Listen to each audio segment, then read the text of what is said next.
আসসালামু আলাইকুম সুপ্রিয় শিক্ষার্থী বন্ধুরা, আমরা লাইভ এমসিকিউ থেকে ৪৯তম স্পেশাল বিসিএস এর প্রাণরসায়নের উপর ধারাবাহিক ক্লাসের আজকে দ্বিতীয় পর্ব চলবে।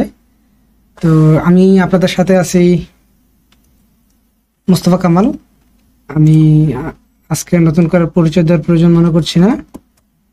তো আমরা প্রথম লেকচার হচ্ছে ফিজিক্যাল কেমিস্ট্রির প্রায় অর্ধেকটা অংশ আমরা শেষ করেছিলাম।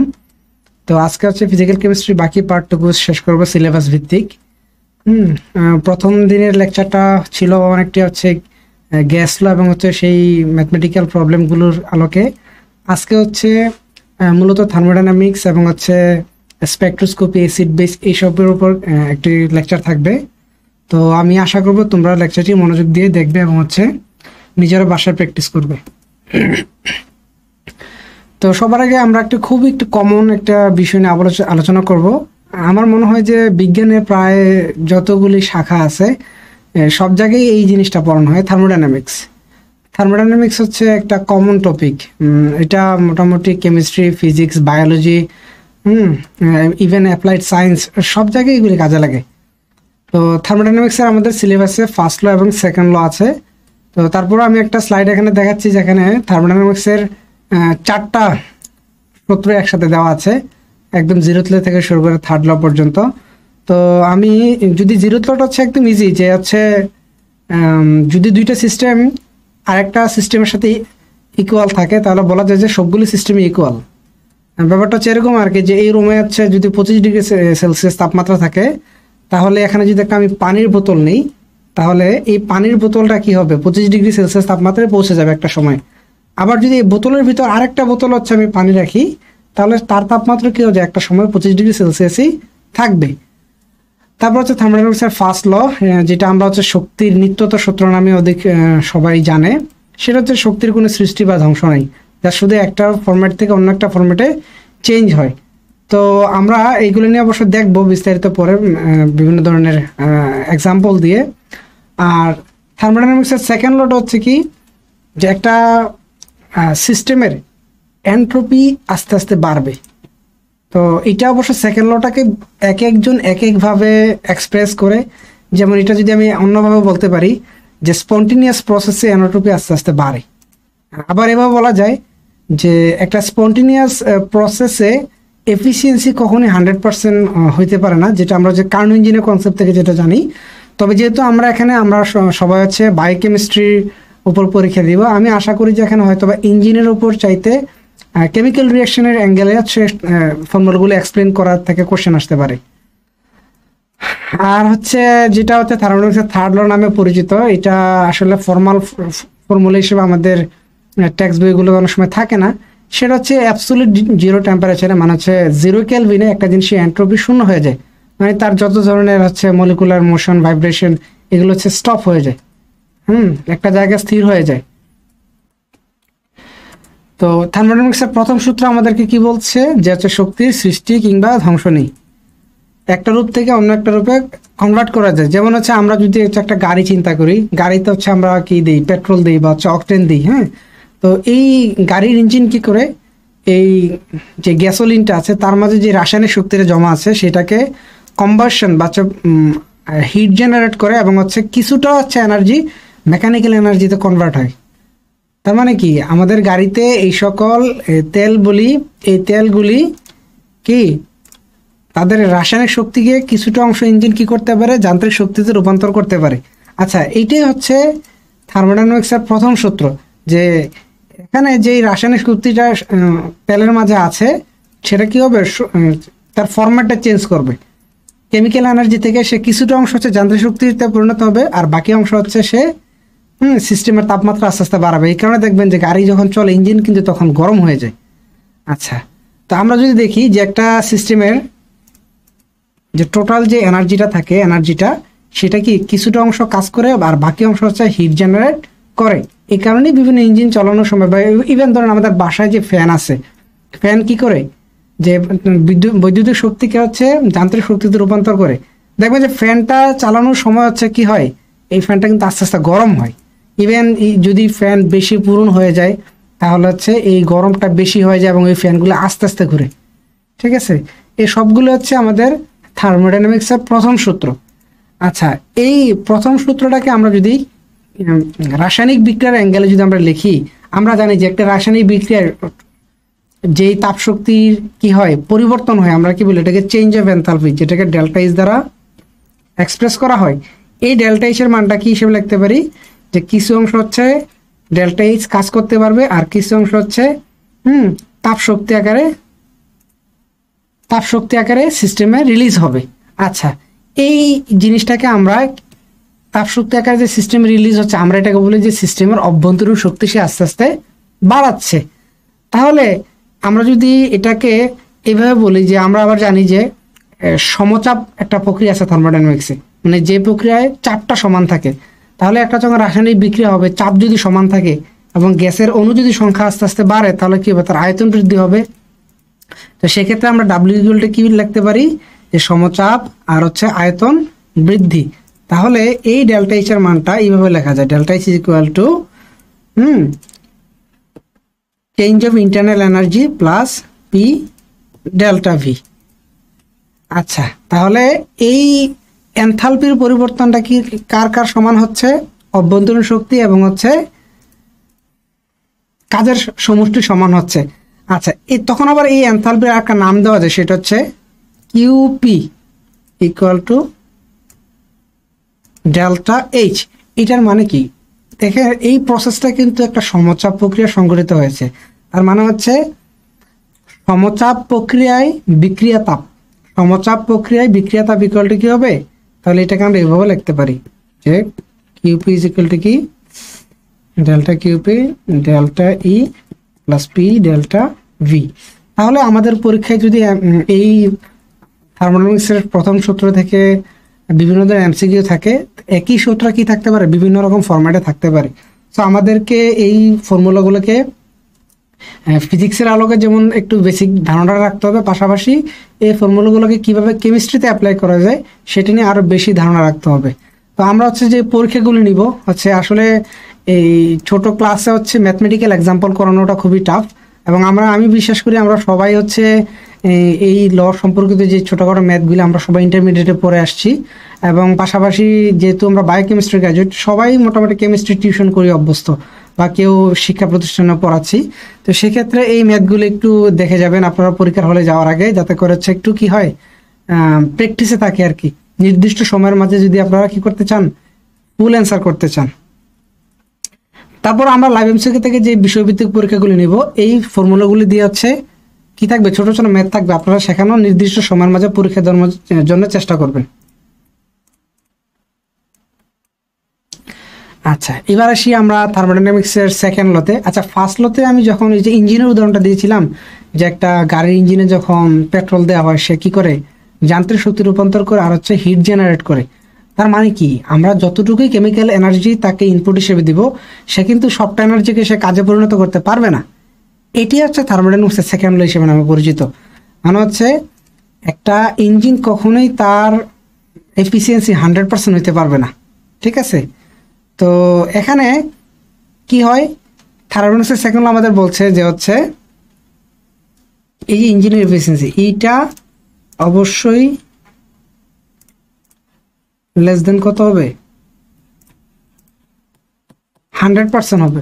যদিও কার্নো ইঞ্জিন নামে একটি কাল্পনিক ইঞ্জিনের কথা আমরা ফিজিক্সে পড়ে আসছি, এটা কিন্তু একটা কাল্পনিক ইঞ্জিন, এটা বাস্তব কোনো ধারণা না, যে যেখানে হচ্ছে একটা বিশেষ প্রক্রিয়ার মাধ্যমে কার্নো ইঞ্জিনের দক্ষতা 100%-এর কাছাকাছি পর্যন্ত যেতে পারে। আচ্ছা, সেকেন্ড ল আমাদেরকে আরেকটা ধারণা দেয়, সেটা হচ্ছে এনোট্রপি। এনোট্রপি আসলে জিনিসটা কি, আসলে এনোট্রপি হচ্ছে, আমরা যদি সহজ ভাষায় বলি, এটা হচ্ছে সিস্টেমের ডিসঅর্ডারনেস পরিমাপের একটা অপারেটর। যে একটা সিস্টেমে যদি ডিসঅর্ডারনেস বেশি থাকে তাহলে হচ্ছে তার এনোট্রপি বেশি, আর যদি সিস্টেমটা ডিসঅর্ডারনেস কম থাকে তাহলে তার এনোট্রপিও কম। তো আমাদেরকে থার্মোডাইনামিক্সের সেকেন্ড ল আমাদের বলছে যে এনোট্রপিটা কি, এনোট্রপি যে এস, এটা অলওয়েজ কি বাড়তে থাকবে, মানে স্পন্টেনিয়াস প্রসেসের ক্ষেত্রে এনোট্রপি সবসময় বাড়তে থাকবে। এটা থার্মোডাইনামিক্স সেকেন্ড লর একটা ভার্সন বলতে পারি। আচ্ছা, আমরা এখন যদি এনোট্রপি জিনিসটা আলোচনা করলাম, যে সিস্টেমের ডিসঅর্ডারনেসটা মেজার করে, এটা এক্সাম্পল আমরা কি দিব, এই যে আমি গাড়ির ইঞ্জিন দিয়ে দিই, যে আমরা পেট্রোল ইউজ করি, পেট্রোলটা যখন ইঞ্জিনে দেই তখন সে কি করে, আমরা যদি এটাকে অ্যালকালি হিসেবে চিন্তা করি যে লেটস সে C5H10, আমরা হচ্ছে পেন্টেন দিলাম, পেন্টেন কি করবে, অক্সিজেনের সাথে বিক্রিয়া করে সে হচ্ছে কার্বন ডাইঅক্সাইড হচ্ছে পানি তৈরি করবে। এখন হচ্ছে 5 আর হচ্ছে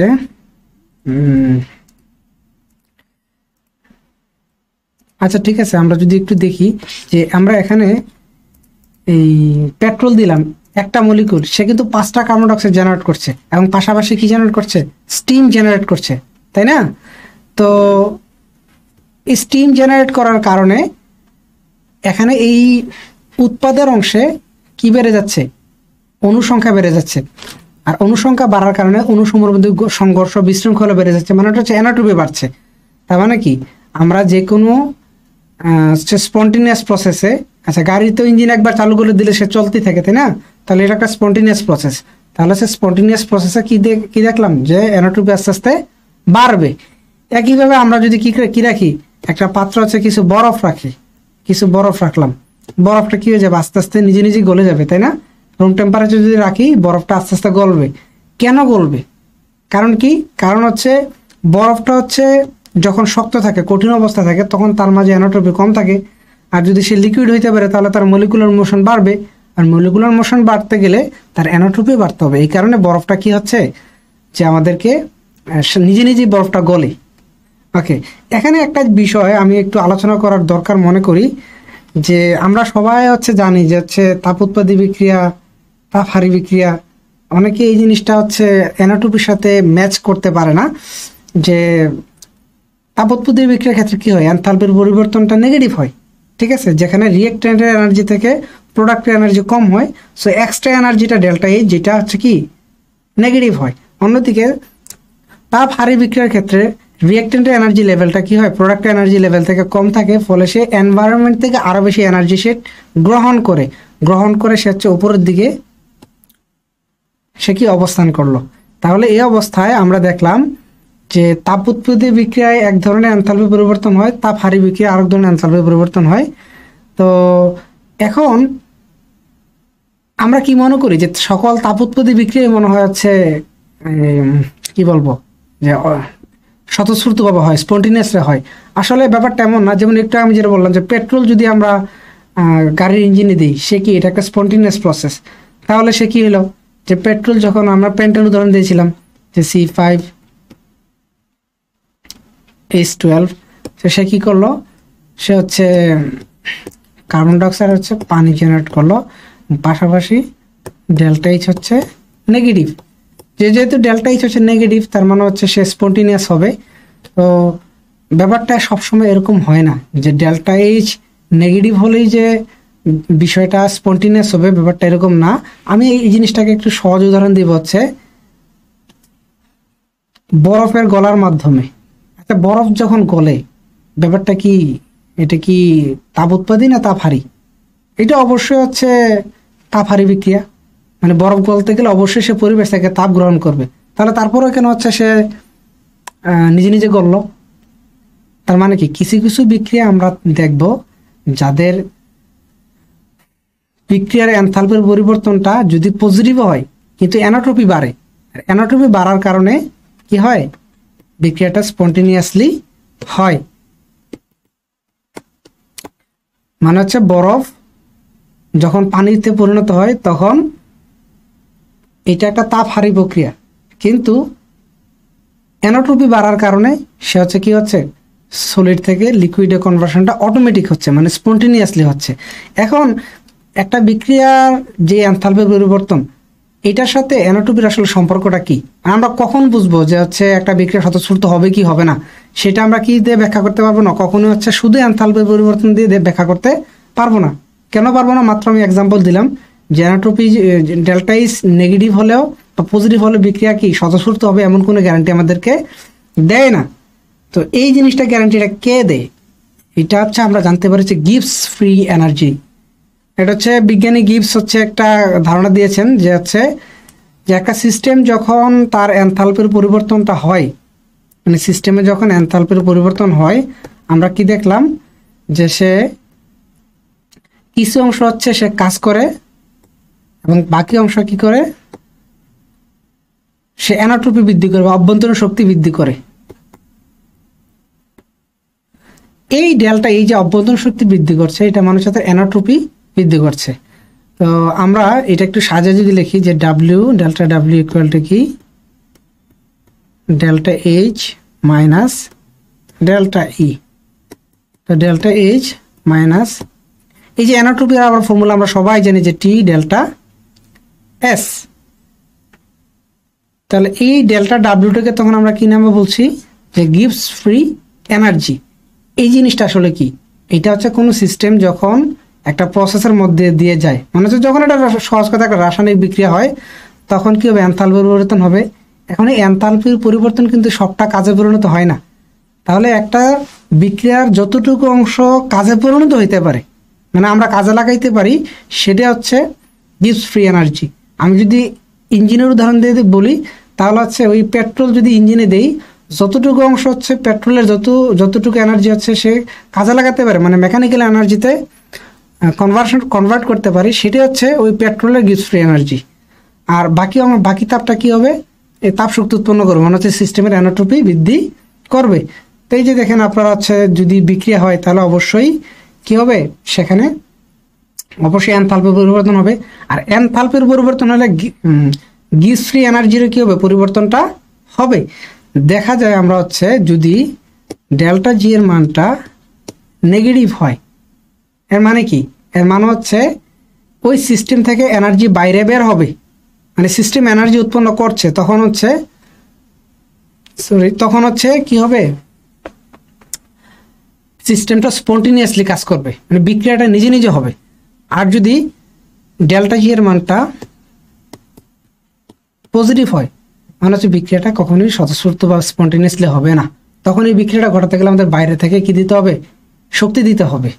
এই একটা জিনিস স্পন্টিনিয়াস হবে কি হবে না তার বুঝতে পারবো হচ্ছে কি দিয়ে, গিভস ফ্রি এনার্জি বা ডেল্টা জি, এই অপারেটরটা দিয়ে। তারপর আরেকটা জিনিস হচ্ছে স্ট্যান্ডার্ড গিভস ফ্রি এনার্জি।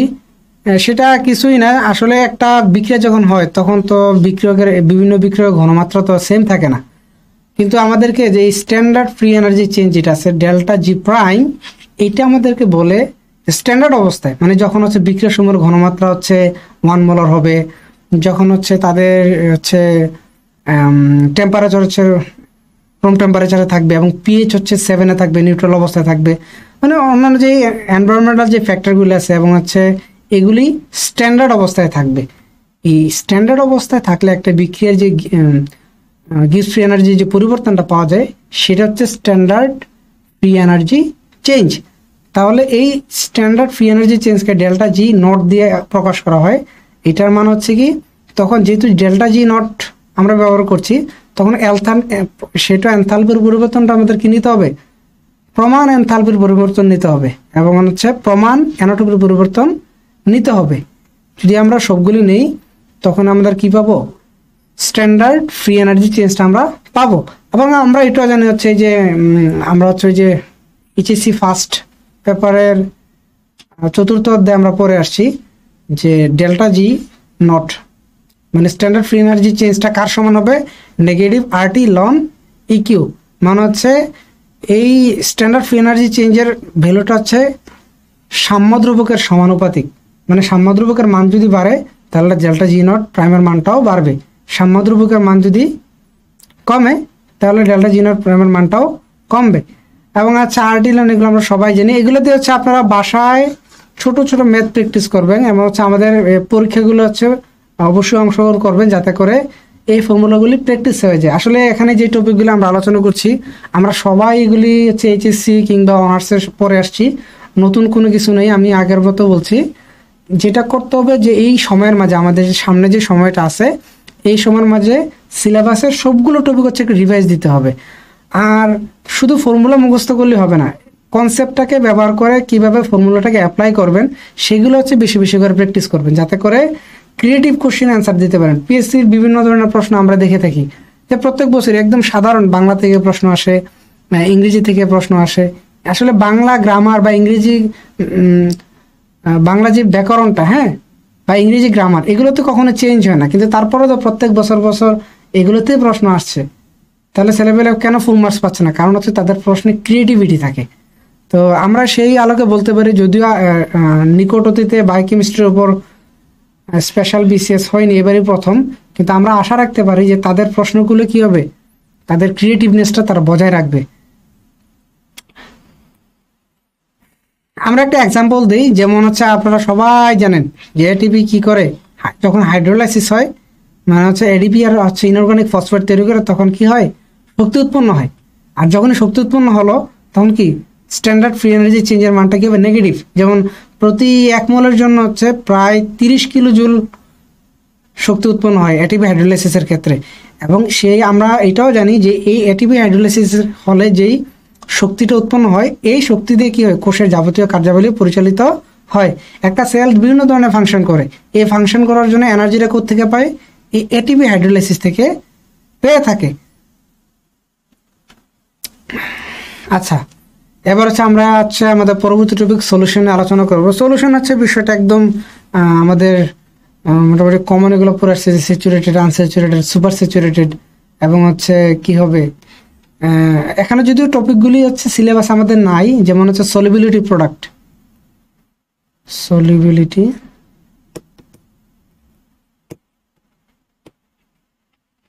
আপনার হচ্ছে এই টপিকটা সিলেবাসে নাই, যে দ্রাব্যতার গুণফল, তারপর হচ্ছে কেএসপি, ঠিক আছে, দ্রাব্যতার গুণফল, তারপর দ্রাব্যতা, এগুলো একটু দেখে যাবেন।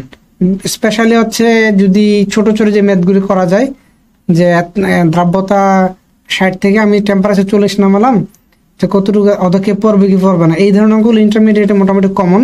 আপনারা যে কোনো ইন্টারের বই থেকে ছোট ছোট ম্যাথগুলো করে যাবেন। একটা জিনিস মনে রাখবেন যে এখন আসলে পিএসসির পরীক্ষায় এক্সিলেন্স শো করার চাইতে স্ট্র্যাটেজিক স্কিল শো করাটা বেশি গুরুত্বপূর্ণ। আপনি হচ্ছে এইসব কেএসপি দিয়ে বা হচ্ছে কেআইপি দিয়ে অনেক বড় বড় অনেক জটিল জটিল ম্যাথ করা যায়, তো এগুলি এখন করার কোনো দরকার নেই, কারণ এত বড় ম্যাথ কখনোই পিএসসি এমসিকিউ আকারে দিবে না।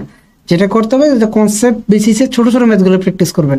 ইভেন হচ্ছে আমি আর একটা টিপস আপনাদের সাথে শেয়ার করি, যে পিএসসির প্রিলিমিনারি পরীক্ষায় কি নাই, কোনো ধরনের সায়েন্টিফিক বা কোনো ক্যালকুলেটর অ্যালাউ করে না। সেক্ষেত্রে ম্যাথগুলি কি করবেন, আপনারা অবশ্যই ক্যালকুলেটর ছাড়া কিভাবে করা যায় বেসিক ক্যালকুলেশনগুলো মুখে মুখে করার চেষ্টা করবেন। এখন তো এমন একটা যুগ আসছে যে মানুষ টুকটাক যোগ বিয়োগ করার জন্য সে ক্যালকুলেটর ইউজ করে। তো আমরাও অনেকেই সেটাতে অভ্যস্ত, যে টুকটাক যোগ বিয়োগ আমরা গুণ ভাগগুলি ক্যালকুলেটরে করি। তা চেষ্টা করবেন আপনারা যে এই জিনিসগুলো হচ্ছে হাতে হাতে করার, মুখে মুখে করার। তাহলে হচ্ছে দেখবেন যে 10-15 দিন প্র্যাকটিস করলে অটোমেটিক এগুলো চলে আসবে। তো যাই হোক, আমাদের পড়ায় ফিরে আসি, যে সলিউশন আপনারা পারবেন। যেটা হচ্ছে একটু আলোচনা করবো, সেটা হচ্ছে কোলিগেটিভ প্রপার্টিস অফ সলিউশন। মানে হচ্ছে যে কোনো একটা যদি সলভেন্ট থাকে, সলভেন্টে কি হয়, যদি সলিউট মিক্স থাকে, মানে এটা যদি সলিউশন হয়, তাহলে সলভেন্টের যে নেচার, এটা কিন্তু চেঞ্জ হয়ে যায়। যেমন আমি যদি বলি যে নর্মাল 1 গ্লাস পানি আছে, পানির বয়লিং টেম্পারেচার কত, 100°C, এবং পানির ফ্রিজিং টেম্পারেচার কত, 0°C, আপনারা সবাই জানেন।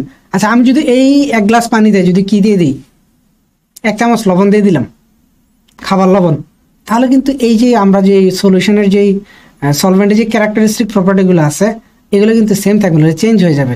এবং দেখবেন যে তখন পানি 0°C নিয়ে গেলে সে হচ্ছে ফ্রিজিং হচ্ছে না। এই কারণে দেখবেন যে সমুদ্রের পানি কি হয় না, যে 0°C তাপমাত্রায় সে বরফ হয় না, এবং হচ্ছে তাকে বরফ পড়তে গেলে আরও টেম্পারেচার মানে নেগেটিভ দিকে যেতে হয়। মানে সমুদ্রের পানির তাপমাত্রা কি হয় না, সহজে জমাট বাঁধে না। আসলে এই ফ্যাক্টরটা কিন্তু অনেক গুরুত্বপূর্ণ, যে সমুদ্রে কি থাকে, বিভিন্ন ধরনের যে প্রাণীগুলি থাকে, যে উদ্ভিদগুলি থাকে, তাদের জন্য একটা সেফগার্ড হিসেবে কাজ করে। তো এই জিনিসটা কোত্থেকে আসছে, যে এইটা হচ্ছে সলিউশনের কোলিগেটিভ প্রপার্টিস।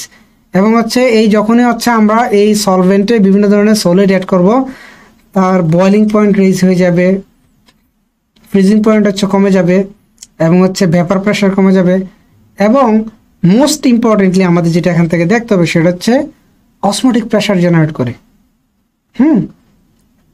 মানে কোনো সলভেন্টে যখন কি হয়, একটা সলিউট যুক্ত হয়, ওই সলিউটটা কি করে, ওই সলভেন্টের মাঝে অসমোটিক প্রেশার জেনারেট করে। তো যদি ওই সলভেন্টের কোনো একটা জায়গায় সলিউটের কনসেন্ট্রেশন কি হয়, কম হয়, সেক্ষেত্রে কিন্তু ওই অসমোটিক প্রেশারটা অ্যাক্টিভ হয়ে যাবে। তা আমরা অসমোটিক প্রেশার নিয়ে ইনশাল্লাহ সামনে আমাদের ছোট্ট একটি আলোচনা রাখবো। তার আগে আমরা একটু অসমোসিস জিনিসটা একটু ব্যাখ্যা করি। অসমোসিস হচ্ছে একটা প্রসেস যেখানে আমরা তো কি জানি যে হচ্ছে এই যে আমি যদি এই রুম হচ্ছে একটা ওই যে এয়ার ফ্রেশার কিংবা হচ্ছে একটু পারফিউম স্প্রে করি, তাহলে এই পারফিউমের মলিকুলগুলি সারা রুম হচ্ছে ছড়িয়ে যাবে, মানে হচ্ছে সেন্টটা চারিদিকে ছড়িয়ে যাবে। এটা হচ্ছে ডিফিউশন। যে যখন কি হয় যে সলভেন্টের মাঝে হচ্ছে সলিড মলিকুলগুলি হচ্ছে মুভ করে। অসমোসিস হচ্ছে ডিফিউশনের মোটামুটি অপোজিট। সেখানে সলিড মুভ করে না, বরং সলভেন্ট মলিকুলগুলো হচ্ছে এক জায়গা থেকে অন্য জায়গায় মুভ করে। কখন মুভ করবে সেটা আমাদেরকে বলে দিবে হচ্ছে অসমোসিস। ধরেন কোনো একটা জায়গা হচ্ছে এদিকে হচ্ছে সলিউটের সংখ্যা হচ্ছে বেশি, এদিকে হচ্ছে সলভেন্ট বেশি, মানে সলিউট কম, তাহলে এই সলভেন্টটা কি করবে, যেদিকে সলিউট বেশি এদিকে চলে যাবে। আমি যদি একটু আমাদের এই যে সচরাচর প্রবাদের মাধ্যমে একটু ব্যাখ্যা করি, যে মধু যদি থাকে বা চিনি যদি থাকে সেখানে পিঁপড়া আসবেই।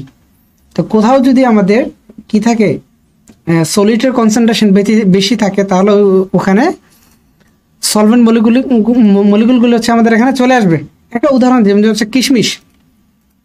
কিশমিশে কি হয় যে কিশমিশের ভিতরে হচ্ছে যেই সুগার কনসেন্ট্রেশন এটা অনেক বেশি থাকে, মানে হচ্ছে সলিউটের কনসেন্ট্রেশন বেশি থাকে। যখনই কিশমিশটাকে হচ্ছে আমরা পানিতে হচ্ছে কিছুক্ষণ ঘন্টা দুয়েক বা এরকম ভিজিয়ে রাখি, তখন কি করে পানিটা হচ্ছে কিশমিশের ভেতরে চলে যায়। কারণ কিশমিশের যে আউটার লেয়ারটা আছে সেটা সেমি পারমিয়েবল, এবং কিশমিশের ভিতরে পানি প্রবেশ করার কারণে দেখবে কিশমিশটা মোটামুটি ফুলে ওঠে। তো এইটাই হচ্ছে অসমোসিস, যে একটা সেমি পারমিয়েবল মেমব্রেনের মধ্য দিয়ে সলভেন্টটা হচ্ছে সলিউটের যেখানে হায়ার কনসেন্ট্রেশন ওই দিকে মুভ করে। যেমন এখানে হচ্ছে হাই কনসেন্ট্রেশন আছে হচ্ছে সলিউট, এদিকে অনেক সলিউট আছে, এই যে সলিউট, আমরা যদি গ্রিনগুলোকে সলিউট চিন্তা করি আর এদিকে সলিউট কম, তাহলে কি হবে, পানিটা হচ্ছে কি হবে, সলিউটের দিকে মুভ করবে। আর ডিফিউশনটা কিন্তু অপোজিট, যেখানে হচ্ছে সলিউট নিজে মুভ করবে। আচ্ছা, তো যেখানে অসমোসিস হয় সেখানে অসমোটিক প্রেসার থাকবে। অসমোটিক প্রেসার জিনিসটা আসলে কি, যে আমরা দেখলাম যে সেমি পারমিয়েবল মেমব্রেন যদি থাকে এবং দুই জায়গায় যদি সলিডের কনসেন্ট্রেশন ডিফারেন্ট থাকে, তাহলে কি হবে, যদি এখানে সলিডের কনসেন্ট্রেশন বেশি এখানে কম, তাহলে পানিটা কি হবে, ভিতরের দিকে যাবে। তাহলে এই সলভেন্টের যে মুভমেন্ট সেটা থামানোর জন্য যে পরিমাণ প্রেসার দিতে হবে, অথবা যদি একটু উল্টা করে বলি যে সলভেন্টটা হচ্ছে ওই ভিতরে সেমি পারমিয়েবল মেমব্রেনের ভিতরে যাওয়ার জন্য যে একটা প্রেসার এক্সার্ট করবে বা একটা চাপ প্রদান করবে, ওই জিনিসটা হচ্ছে অসমোটিক প্রেসার। তো এক একটা সলভেন্টের জন্য অসমোটিক প্রেসার এক এক রকম হয়, আবার একই সলভেন্টের জন্য যদি ডিফারেন্ট সলিউট থাকে তাহলে কিন্তু অসমোটিক প্রেসার কি হয়, ভিন্ন রকম হয়। তো এই জিনিসগুলো একটু খেয়াল করতে হবে। এবং অসমোটিক প্রেসারের মাধ্যমে আমরা কিন্তু অনেকগুলো কাজ করতে পারি। যেমন আমাদের সিলেবাসে আছে যে অসমোটিক প্রেসারের মাধ্যমে কি করতে পারি, আমরা হচ্ছে একটি অজানা সলিউটার হচ্ছে তার ইয়ে করতে পারি, তার হচ্ছে মলিকুলার ওয়েট বের করতে পারি। আমরা জানি যে অসমোটিক প্রেসার হচ্ছে পাই দ্বারা এক্সপ্রেস করা হয়, যে পাইটা হচ্ছে N/V/RT। আমরা অনেক সময় এটাকে এইভাবে লিখি যে সিআরটি মানে কিছু নেই, যে কনসেন্ট্রেশন আর কি, যে মোল পার লিটার করলে তো আসলে কনসেন্ট্রেশনের ঘনমাত্রাটাই আসে, সিআরটি। আচ্ছা, এখানে আরেকটা জিনিস আছে, এই জিনিসটা তো সব জায়গায় তো থাকে না, বিশেষ করে সিআরটি মাল্টিপ্লাই আই, এটাকে আমরা বলি ব্যান্ড অফ ফ্যাক্টর। আচ্ছা, ব্যান্ড অফ ফ্যাক্টর জিনিসটা কি, এটা একটু আলোচনা করি। যে এই দেখেন সোডিয়াম ক্লোরাইড কি হবে, সে যখন আয়নিত হয় তখন কিন্তু সোডিয়াম আয়ন হয় এবং হচ্ছে ক্লোরাইড আয়ন হয়। তো দুইটা আয়ন হলো, একটা কম্পাউন্ড থেকে সে কয়টা আয়ন প্রডিউস করতেছে, দুইটা আয়ন প্রডিউস করছে। তো দুইটা আয়ন প্রডিউসের কারণে দুইটা আয়ন কিন্তু দুই ধরনের বা ডাবল অসমোটিক প্রেসার এক্সার্ট করবে। এই কারণে আপনারা হচ্ছে যেই যৌগ থাকবে অসমোটিক প্রেসারের ক্ষেত্রে, ওই যৌগ কয়টা আয়ন উৎপন্ন করে বা এটা পানিতে ডিসোসিয়েশন হয় কি হয় না সেটাও খেয়াল রাখবেন। যেন আমি যদি অ্যালকোহল বলি ROH, অ্যালকোহল কিন্তু পানিতে মিশে, কিন্তু অ্যালকোহল কিন্তু সে আয়নিত হয় না, তাহলে সেক্ষেত্রে তার ক্ষেত্রে আয়ন মানটা কত, 1। NaCl এর ক্ষেত্রে আয়ন মানটা কত, 2। যদি আমরা অ্যালুমিনিয়াম ক্লোরাইড হই সেক্ষেত্রে আয়ন মান হচ্ছে 4। এরকম হয় কি, যে আমাদের রেসপেক্টিভ ব্যান্ড অফ ফ্যাক্টরটা এখানে বসাতে হবে। তো এদের সবার পরিচয় আপনারা সবাই জানেন যে হচ্ছে আর হচ্ছে মোলার গ্যাস ধ্রুবক এবং টি হচ্ছে টেম্পারেচার। তার মানে হচ্ছে একটা নির্দিষ্ট তাপমাত্রায় কি হয়, অসমোটিক প্রেসার নির্দিষ্ট থাকবে। যদি টেম্পারেচার চেঞ্জ করে তাহলে কি হয়ে যাবে, অবশ্যই অসমোটিক প্রেসারও চেঞ্জ হয়ে যাবে। তাহলে বলবো অনেক সময় এমসিকিউ থাকতে পারে যে এই অসমোটিক প্রেসারটা কার সমানুপাতিক, আর তো কনস্ট্যান্ট, হ্যাঁ, তাহলে টি এর সমানুপাতিক, টেম্পারেচারের সমানুপাতিক। তাহলে এই অসমোটিক প্রেসারের ফর্মুলা ব্যবহার করে আমরা কি করতে পারি, মলিকুলার মাস বা একটা যে কোনো কম্পাউন্ডের আণবিক ভর নির্ণয় করতে পারি। কিভাবে পারবো আমরা একটু দেখি।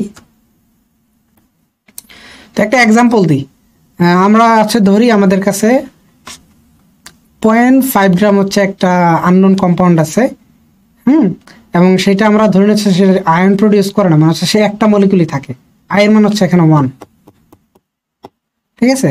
এবং হচ্ছে আমরা বানাবো কতটুকু ml, 100 ml সলিউশন আমরা হচ্ছে বানাবো কত টেম্পারেচারে, 25 ডিগ্রি সেলসিয়াস টেম্পারেচারে।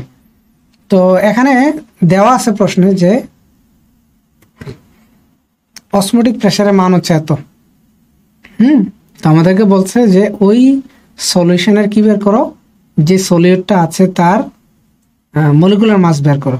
তো এই যে টি হচ্ছে আমরা সবগুলো হচ্ছে ইয়াতে নিয়ে গেলাম, কেলভিন নিয়ে গেলাম, ml কে হচ্ছে লিটার নিয়ে গেলাম, তাহলে সিম্পলি তাহলে পাই ইকুয়ালটি কি বসাই দিব, C R T multiply I, আয়ের মান তো 1। তো আমরা হচ্ছে এখানে সবগুলো ভ্যালুকে বসাই দিব, একটু যদি বসাই তাহলে হচ্ছে দেখেন এই সিট মানে কি, কনসেন্ট্রেশন কি, মোল পার লিটার না, মোল বাই ভি ভলিউম। আচ্ছা লিটারটাকে আমি একটু ভলিউম দিয়ে লিখি, মোল বাই ভলিউম আর টি, আয়ের মান তো 1, সো এটা আমি এখান থেকে এক্সক্লুড করলাম। তাহলে এখান থেকে আমরা মূল সংখ্যা বের করতে পারবো অবশ্যই। তাহলে মূল সংখ্যাটা কি হবে, মূল সংখ্যাটা হবে হচ্ছে পাই মাল্টিপ্লাই ভি ডিভিশন কত আর টি। আমাদের কাছে পায়ের মান দেওয়া আছে, ভলিউম দেওয়া আছে, আর তো আমরা জানি যে হচ্ছে লিটারে থাকলে কত হয় এবং টেম্পারেচার দেওয়া আছে। সবার মানটা যদি আমরা বসাই, যে এই জায়গায় দেখেন আপনারা সবার মানটা বসালে এখানে মোল কত পেলো, তার মোলারিটি হচ্ছে পেলো হচ্ছে 7.28 × 10⁵ মোল পার লিটার। তো দেখেন আমরা কিন্তু এখানে হচ্ছে বানাবো হচ্ছে 100 ml, তাহলে আমরা তার ঘনমাত্রা পেলাম। তো একটু ক্যান্সেল,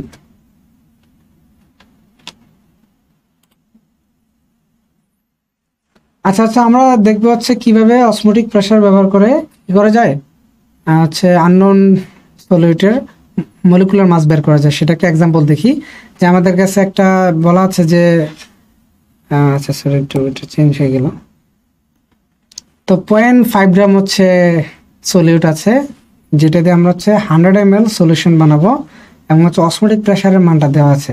এবং যেহেতু আমাদের কম্পাউন্ডের কি হয় না, আয়নিত হয় না, একাধিক আয়নে কনভার্ট হয় না, সেক্ষেত্রে হচ্ছে তার ক্ষেত্রে ভ্যান্টো ফ্যাক্টরের মান হচ্ছে 1।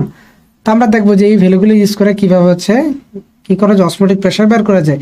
আসলে আমি অন্যান্য ফর্মুলাগুলি দিয়ে হচ্ছে ম্যাথ এখানে দেখাচ্ছি না, কারণ এই ম্যাথগুলি আপনারা অবশ্যই আগে করে আসছেন। এই টপিকটা হচ্ছে আমাদের ইন্টারমিডিয়েট সিলেবাসে নাই। তো অনার্সে দেখা যায় এক এক ইউনিভার্সিটি দ্বারা থাকতে পারে, আবার কোথাও নাও থাকতে পারে, যার কারণে আমি এই বিষয়ে একটা এক্সাম্পল দিয়ে দিচ্ছি। আপনারা পরীক্ষাগুলি দিলে হচ্ছে আরও দক্ষতা পারবে, আমি আশা রাখি ইনশাআল্লাহ। তো যাই হোক আমাদের ফর্মুলাতে যাই, যে অসমোটিক প্রেসার পাই ইকুয়ালটা কি যেন দেখলাম, যে সি আর টি, তাহলে সি ইকুয়ালটা কি পাই বাই আর টি। তাহলে আমরা এই পাই বাই আর টি যদি বসাই তাহলে হচ্ছে আমাদের ঘনমাত্রাটা চলে আসবে। অথবা আমরা এখান থেকে কিন্তু ওই যে ডিরেক্ট বসাতে পারি যে সি ইকুয়াল টু কি হচ্ছে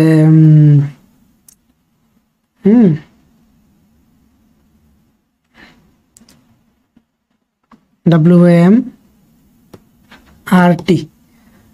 তো এখান থেকে সরাসরি ডাব্লিউ মানটা বসানো যাবে। আচ্ছা ওইটা একটু লেন্দি হয়ে যেতে পারে, আমার কাছে এটা ইজি মনে হয়। যে প্রথম হচ্ছে আপনারা কি করে নেবেন, যে ঘনমাত্রাটা বের করবেন, এবং ঘনমাত্রা বের করে হচ্ছে আপনারা মোলটা বের করে ফেলবেন। তো মূল জিনিসটা কি যেন হয়, কি সি মাল্টিপ্লাই ভি। তা আমাদের কনসেন্ট্রেশন পেয়েছিলাম 7.28 মাল্টিপ্লাই ইন্টু 10⁻5, আর ভি কত 100 ml, মানে যদি লিটারে কনভার্ট করি সেটা হচ্ছে 0.1 লিটার। তার মানে 0.1 দ্বারা যদি মাল্টিপ্লাই করি, যে দেখেন এইসব ক্যালকুলেশন কিন্তু মুখোমুখি করতে হবে। এই যে 0.1 দ্বারা যদি মাল্টিপ্লাই করি তাহলে কি জাস্ট ভ্যালুটা সেমই থাকবে, জাস্ট একটা ইনভার্স হচ্ছে বেড়ে যাবে। তো আমরা এতটুকু পেলাম হচ্ছে আমাদের কি কত মোল সলিউট ওই জায়গায় আছে। তো আবার আমরা জানি যে ঘনমাত্রা ইকুয়ালটা কি, C is equal to moles per litre. তো আমাদের দেওয়া আছে প্রশ্নে, যেখানে বস্তুর ভর, সলিউটের ভর হচ্ছে 1/2 গ্রাম, মানে হচ্ছে ডাব্লিউ ইজ ইকুয়াল টু কত 0.5 গ্রাম। আর মূল সংখ্যা হচ্ছে কত, মূল সংখ্যা হচ্ছে 7 পয়েন্ট, আচ্ছা আমি আগের স্লাইড থেকে ভ্যালুটা আমি একটু কপি করে নিলাম, 7.28 ইন্টু 10⁻6 মোল। তাহলে আণবিক ভরটা কত হবে, আণবিক ভরটা কি যেন, আণবিক ভরকে আমরা ক্যাপিটাল এম দ্বারা এক্সপ্রেস করি অনেক সময়, আবার মোলারিটিও করা হয়। তো আমরা এখানে ক্যাপিটাল এম দ্বারা এক্সপ্রেস করব। আণবিক ভরটা হচ্ছে কি W/N, এটা হচ্ছে আমাদের আণবিক ভরের একটা ফর্মুলা, মানে হচ্ছে সে প্রতি মোলে, মানে প্রতি মোলের ওয়েট কত হয়, গ্রাম পার মোল। তাহলে আমাদের গ্রামটা দেওয়া আছে, কত গ্রাম আছে 0.5 গ্রাম, আর এন তো আমরা মাত্র বের করলাম 7.28 ইন্টু 10⁻6। তো দুটো যদি ভাগ করি তাহলে এটা কত আসবে 68.681 গ্রাম পার মোল। মানে হচ্ছে এই আমরা যে সলিউট এখানে আছে তার আণবিক ভর হচ্ছে কত 68.68 গ্রাম পার মোল। তো এইভাবে হচ্ছে আমরা সহজে কি করতে পারবো, ভ্যান টফের ইকুয়েশন ব্যবহার করে অসমোটিক প্রেসারের মাধ্যমে আননোন সলিউটের মলিকুলার ওয়েট বের করতে পারবো। আচ্ছা, তারপর আমরা আসি হচ্ছে ইন্ডিকেটরস। আচ্ছা, ইন্ডিকেটরসের আগে আমি একটু আলোচনা করব হচ্ছে অ্যাসিড বেস নিয়ে। আমরা সবাই এগুলো সব পরে আছে, অ্যাসিড বেস নিয়ে আলোচনা আমরা দেখবো বিভিন্ন থিওরিগুলি। তো ইন্ডিকেটর জিনিসটা কি, প্রথম হচ্ছে প্রত্যেক ইন্ডিকেটরে হচ্ছে কি করে ক্যারেক্টারিস্টিক তাদের কালার শো করে। আমরা যদি একটু জেনারেল সেন্সে বলি যে সকল রাসায়নিক পদার্থ একটা বিক্রিয়ার কি প্রগনোসিস পয়েন্ট বা হচ্ছে বিক্রিয়াটা কোন অবস্থায় আছে সেটা নির্দেশ করতে পারে। তো আমরা রসায়নে সাধারণত ইন্ডিকেটর বলতে হচ্ছে অ্যাসিড বেস রিয়াকশনের ক্ষেত্রে ইন্ডিকেটরটা বেশি বুঝি, কারণ এই ক্ষেত্রে ইন্ডিকেটর বেশি ব্যবহার হয়। যদিও জারণ বিজনে ইন্ডিকেটর আমরা ব্যবহার করতে পারি বা বিভিন্ন অন্য ধরনের টাইটেশন ব্যবহার করতে পারি। তো আপনারা হচ্ছে বিভিন্ন ধরনের নিউট্রালাইজেশন বা প্রশমন বিক্রিয়ার ক্ষেত্রে বিভিন্ন ধরনের যে ইন্ডিকেটরগুলি ব্যবহার করা হয়, কিছু কমন ইন্ডিকেটর হচ্ছে কালারগুলো একটু মুখস্থ করে যাবেন। এবং হচ্ছে তারা কোন কোন ক্ষেত্রে ব্যবহৃত হয়, যেমন হচ্ছে স্ট্রং অ্যাসিড স্ট্রং বেসের ক্ষেত্রে কোন ইন্ডিকেটরটা লাগবে, স্ট্রং অ্যাসিড আর যদি উইক বেস হয়, অথবা যদি হয় উইক অ্যাসিড স্ট্রং বেস হয়, সেক্ষেত্রে কোন ধরনের ইন্ডিকেটর লাগবে সেইগুলো একটু একটু মুখস্থ করে যাবেন। আমি একটা চার্ট অ্যাড করেছি এখানে, আমার কাছে মনে হলো এই চার্টটা বেশ ভালো, যে প্রত্যেকটা ইন্ডিকেটর হচ্ছে তাদের লোয়ার পিএইচে কেমন মান এবং হায়ার পিএইচে কেমন মান এবং কোন রেঞ্জে তারা পিএইচটা কালারটা চেঞ্জ করে, সেটার ভ্যালুটা আমরা এখান থেকে দেখতে পাবো। যেমন একটা এক্সাম্পল দিই, যেমন হচ্ছে ফেনলফথেলিন মোটামুটি 8 থেকে 10 8 থেকে 10 রেঞ্জের মাঝে সে কালারটা চুজ করে। আর আমরা কি জানি, যদি অ্যাসিডটা যদি দুর্বল হয় এবং ক্ষারটা যদি শক্তিশালী হয়, সেক্ষেত্রে কিন্তু টাইট্রেশন পয়েন্টে পিএইচ এর মানটা কি হয় গ্রেটার দেন 7 হয়। তো যে এই ধরনের বিক্রিয়ার ক্ষেত্রে আমরা কোনটা ইউজ করবো, ফেনলফথেলিন ইউজ করবো। একইভাবে যদি আমরা হচ্ছে মিথাইল অরেঞ্জ দেখি, মিথাইল অরেঞ্জ কিন্তু হচ্ছে তার পিএইচ চেঞ্জ করতে পারে 4 থেকে 5-এর মধ্যে। আর যদি স্ট্রং অ্যাসিড হয় উইক বেস হয়, সেক্ষেত্রে কিন্তু প্রশমন বিন্দুতে পিএইচ এর মানটা 4-5 বা লেস দেন 6 চলে আসে। সেক্ষেত্রে হচ্ছে আমরা মিথাইল অরেঞ্জ দেখতে পাবো, ইউজ করতে হবে। এবং মিথাইল অরেঞ্জ কী করবে, সে অ্যাসিডিক মিডিয়ামে সে হচ্ছে লাল বা কমলা টাইপের একটা কালার দিবে, এবং হচ্ছে বেসিক মিডিয়ামে তখন সে হচ্ছে ইয়েলো টাইপের কালার দিবে। তো এগুলো হচ্ছে আমরা একটু রাখবো যে সে কালারটা চেঞ্জ করবো কোন পিএইচ রেঞ্জে, এবং হচ্ছে পিএইচ রেঞ্জে এবং কোন কোন ক্ষেত্রে কোন কোন ইন্ডিকেটরটা ব্যবহার করা যায়। আচ্ছা, তারপর হচ্ছে আমরা দেখবো যে আয়নিক প্রোডাক্ট অফ ওয়াটার, যে একটা আমরা যদি কিছু পানি নেই, পানি তো হচ্ছে একটা সমযোজী যৌগ, সে তো আয়ন উৎপন্ন করার কথা না, কিন্তু হচ্ছে ওই যে তার মাঝে পোলারিটি বৈশিষ্ট্য থাকার কারণে সে কি করে, আয়ন উৎপন্ন করে।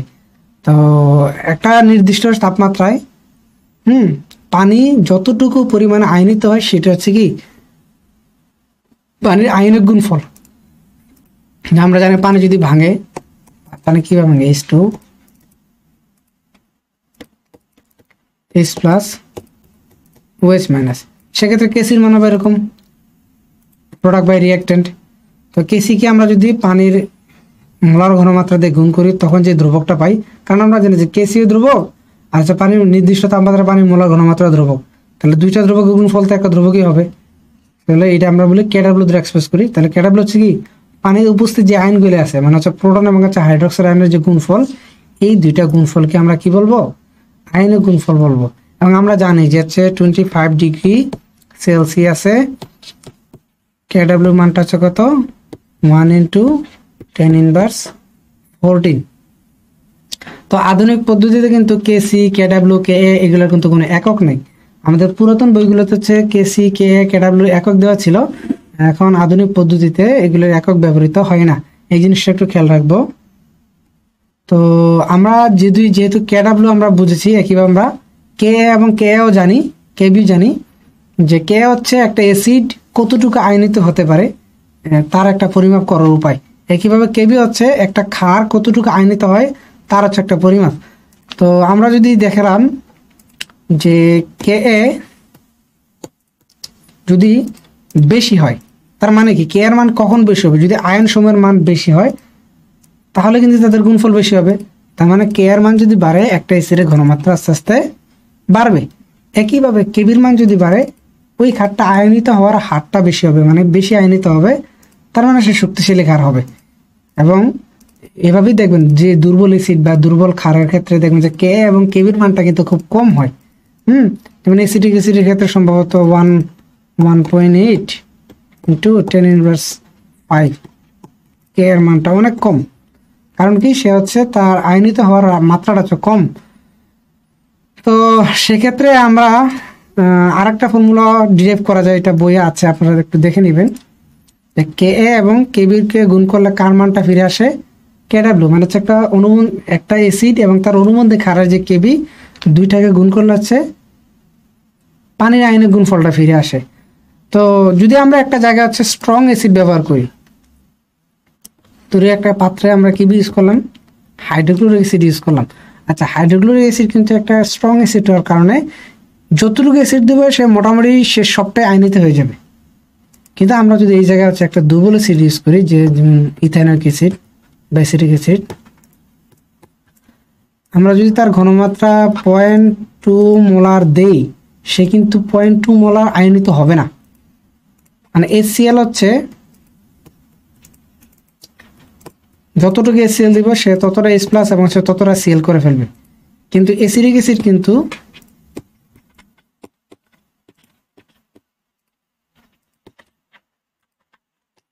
অ্যাসিটেট আয়ন উৎপন্ন করবে আর হচ্ছে H প্লাস করবে।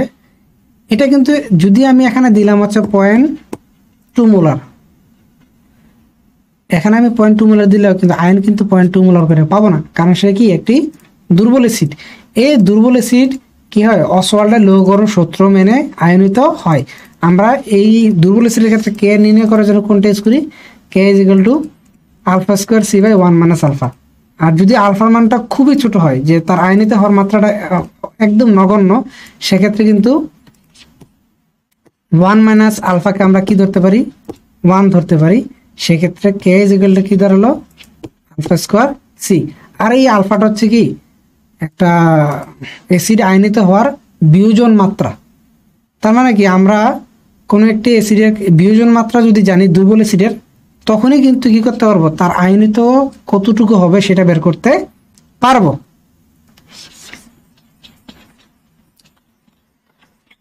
তো আমরা তারপরে আমরা দেখেছি পিএইচ কিভাবে নির্ণয় করতে হয়। পিএইচ হচ্ছে কোনো একটি দ্রবণে উপস্থিত যে হাইড্রোজেন আয়নগুলি থাকে, হাইড্রোজেন আয়নের ঘনমাত্রা ঋণাত্মক লগারিদম। এবং পিএইচ একটা স্কেল আছে, স্কেলটার মান হচ্ছে 1 থেকে শুরু করে, আচ্ছা আমি 0 থেকে শুরু করলে 0 থেকে কত পর্যন্ত যেতে পারে, 14 পর্যন্ত যেতে পারে। আর 7 পয়েন্ট হচ্ছে নিউট্রাল পয়েন্ট, যেখানে হচ্ছে না অ্যাসিড না বেস, একদম নিউট্রাল পয়েন্টে থাকে। 7 থেকে যদি কমে যায় তাহলে দ্রবণটা হচ্ছে অ্যাসিডিক বুঝাবে, 7 থেকে যদি বেড়ে যায় দ্রবণটা হচ্ছে ক্ষারীয় বুঝাবে। আমরা পিএইচ বের করার অঙ্কগুলো মোটামুটি আমরা সবাই জানি, সবাই করতে পারি। এখানে যে ইনোভেশনটা আপনারা আনতে পারবেন সেটা হচ্ছে ক্যালকুলেটর ছাড়া করতে হবে। ক্যালকুলেটর ছাড়া এই ম্যাথগুলি করার অবশ্যই প্র্যাকটিস করতে হবে। সম্ভবত হ্যাঁ 43তম বিসিএস লিখিত পরীক্ষা কিছু হচ্ছে ম্যাথ দিয়েছিল, যেখানে হচ্ছে ক্যালকুলেটর লাগতো, মানে সায়েন্টিফিক ক্যালকুলেটর লাগতো, কিন্তু পরীক্ষায় তো সায়েন্টিফিক ক্যালকুলেটর নেওয়া এলাও না। তো আমরা ওই ম্যাথগুলো হচ্ছে মুখোমুখি করতে পারছিলাম। মুখোমুখি করতে কীভাবে পারবো, যে ভ্যালুগুলি এমনভাবে দিতে হবে যাতে ক্যালকুলেটর ছাড়াই করা যায়। আমি যদি একটা এক্সাম্পল দিই, ধরুন হচ্ছে HCl এর কনসেন্ট্রেশন হচ্ছে 0.0001 মোলার। তো দেখেন এটা কিন্তু এভাবে লেখা যায় যে 10⁻⁴ মোলার। সেক্ষেত্রে পিএইচ কত হবে, minus log concentration of H plus minus log concentration H plus এর ভ্যালু দেওয়া আছে কত, যেহেতু হাইড্রোক্লোরিক অ্যাসিডের ঘনমাত্রা এত এবং এটা একটা শক্তিশালী অ্যাসিড, তাহলে তার ঘনমাত্রা কত হয়ে যাবে, H প্লাসের ঘনমাত্রা হবে 10⁻⁴। তাহলে এই -4টাকে সামনে নিয়ে আসেন, মাইনাস মাল্টিপ্লাই -4 লগ 10/10। আমরা নর্মালি সাধারণ ক্যালকুলেশনের ক্ষেত্রে 10 ভিত্তিক লগ ইউজ করি। তাহলে লগ 10/10 অথবা লগ 10 এর ভ্যালু কত, 1। তাহলে -4 মাল্টিপ্লাই -4 কত আসলো, 4। মানে হচ্ছে কোনো এসিলের ঘনমাত্রা যদি 0.0001 মোলার হয়, সেক্ষেত্রে ওই দ্রবণের পিএইচ হবে কত, 4। তো এইভাবে আমরা পিএইচ এর অঙ্কগুলি একটু ক্যালকুলেটর ছাড়া অবশ্যই বাসায় প্র্যাকটিস করতে হবে।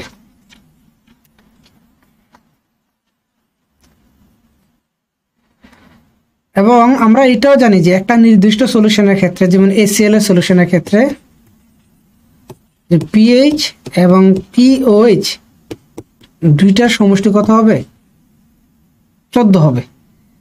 তার মানে এই HCl এর পিএইচ যদি হয়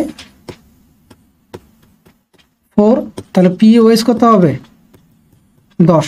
আবার পিওএইচ এর জন্য আলাদা করে কিন্তু ফর্মুলা বের করা যায়, যে পিওএইচ ইকুয়াল টু কত, minus log of OH minus, মানে হচ্ছে হাইড্রক্সাইড আয়নের ঘনমাত্রা ঋণাত্মক লগারিদমটা হচ্ছে পিওএইচ।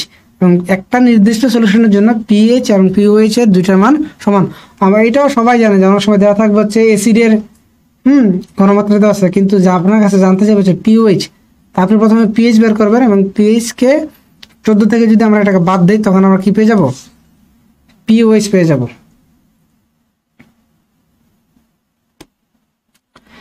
আচ্ছা, তারপরে আমরা দেখবো হচ্ছে বাফার দ্রবণ। তো বাফার দ্রবণ সম্পর্কেও সবাই ধারণা আছে যে এটা হচ্ছে একটা বিশেষ ধরনের দ্রবণ, যেখানে অল্প কিছু অ্যাসিড কিংবা ক্ষার যোগ করলে কি হয় না, তার পিএইচ এর মানটা পরিবর্তন হয় না। আচ্ছা, বাফার দ্রবণের শর্ত কি? আমি বলবো যে বাফার দ্রবণের কয়েকটা শর্ত আছে। যেমন একটা শর্ত হচ্ছে অবশ্যই সেখানে কি থাকতে হবে, দুর্বল অ্যাসিড থাকতে হবে।